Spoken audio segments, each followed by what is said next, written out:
கோதுமை மாவுல சப்பாத்தி என்ன சப்பாத்தி, அரிசி மாவுல சப்பாத்தி செஞ்சு அதிலிருந்து இடியாப்பம் எப்படி செய்வது என்பதுதான் இந்த வீடியோ. ஃபர்ஸ்ட் ஒரு அகண்ட பாத்திரத்தை போட்டுட்டு அதுல 1 கிளாஸ் அரிசி மாவுக்கு 1.5 கிளாஸ் அளவுக்கு தண்ணி ஊற்றி தேவையான உப்பு எண்ணெய்லாம் ஊற்றி நல்லா தளம்னு கொதிக்க விடுவோம். அரிசி மாவு இந்த கிளாஸால 2 கிளாஸ் வந்தது. நான் மொத்தம் 3 கிளாஸ் தண்ணி ஊற்றிருக்கேன். அரிசி மாவு கொட்டும் போது அது தண்ணி அதிகமாக இருக்கிற மாதிரி தான் இருக்கும். மிக்ஸ் பண்ண கரெக்டாக வந்துடும்.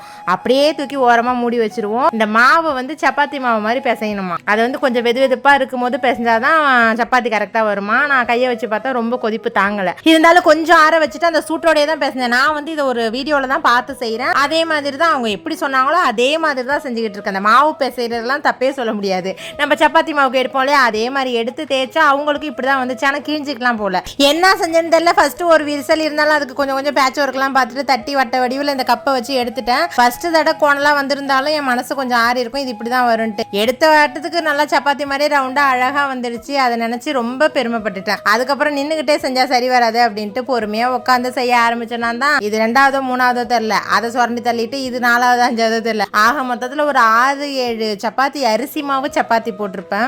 முறையா போட்டா இல்லையா, அது மட்டும் தான் பல்ல கட்டிட்டு பப்பரப்பான காட்டுது. அதுக்கப்புறம் போட்டது எதுவுமே ஒண்ணு கூட உருப்படியா வரல. நீங்க யாராவது இந்த சப்பாத்தி ட்ரை பண்ணியிருந்தீங்கன்னா மறக்காம கமெண்ட்ல சொல்லுங்க நான் என்ன தப்பு செஞ்சேன்ட்டு. சத்தியமா எனக்கு தெரியல. அவங்க எப்படி சொன்னாங்களோ அதே மாதிரி தான் செஞ்சேன். ஆனா எனக்கு வரலையா என்னன்னு தெரியல. இதுல கொழுக்கட்டையா பிடிச்சலான்னு பார்த்தா அதுக்கப்புறம் இதுக்கு ஐடியா கொடுத்த என் கணவர் வந்து இடியாப்பம் சுற்று அப்படின்ட்டாங்க. இதுல என்ன கொடுமைனா அந்த சப்பாத்தி நல்லா வந்துடும் அப்படின்ட்டு முட்டை குருமா வச்சுட்டு எல்லாத்தையும் அரிஞ்சு ரெடியா வச்சுட்டேன். ஆக மொத்தத்தில் அது நைட்டுக்கு ஏதாவது தொக்கு மாதிரி செஞ்சுதான் சாப்பிடணும். அந்த இருந்த ஒரு சப்பாத்தியும் போட்டு பார்த்தேன். புஸ்குன்னு உப்புன்னாங்கம்மா, ஒரு உப்புலாம் அங்கே காணும். அந்த இடியாப்பம் தான் எங்களுக்கு இன்னைக்கு கிடைச்ச அருமையான உணவா இருந்தது. இதை பசங்களுக்கு பாதி எடுத்து வச்சு ஸ்நாக்ஸா கொடுத்துட்டு வச்சுட்டேன். நாங்க இருந்த தேங்காய் நாட்டு சக்கரை எல்லாத்தையும் போட்டு ஸ்நாக்ஸா எடுத்துக்கிட்டோம். ஓகே ஃப்ரெண்ட்ஸ், நாளைக்கு பார்க்கலாம். டாடா.